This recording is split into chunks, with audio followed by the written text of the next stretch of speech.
ఇక్కడ చూడండి subject pronouns మనకి ఇంగ్లీష్లో 7 ఉంటాయి. I we you they he she it వీటన్నింటికి కామన్గా మే అండ్ మైట్ వస్తుంది. సో సబ్జెక్ట్ ప్రొనౌన్స్ అన్నింటికి కూడా ఈ modal word may and might వస్తుంది. ఈ మే అండ్ మైట్ తర్వాత మనం వర్బ్ని ఫస్ట్ ఫామ్లో V1 ఫామ్లో బేస్ ఫామ్లో ఉపయోగించాలి. ఎలా ఉపయోగించాలో ఇప్పుడు చెప్తాను చూడండి. ఐ ఉంది, మే ఉంది. ఐ మే కమ్ అంటే ఇక్కడ ఇచ్చినటువంటి మీనింగ్ ప్రకారము నేను వస్తే రావచ్చు. ఇక్కడ ఇచ్చిన మీనింగ్ ప్రకారం నేను వస్తే రావచ్చు. వి ఉంది, మే ఉంది.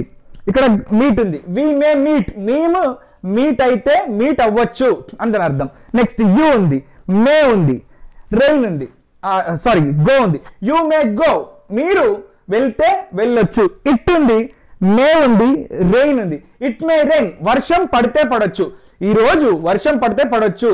మేఘం ఆకాశం మేఘావృతమై ఉంది. సో మనకు ఈరోజు వర్షం పడితే పడొచ్చు.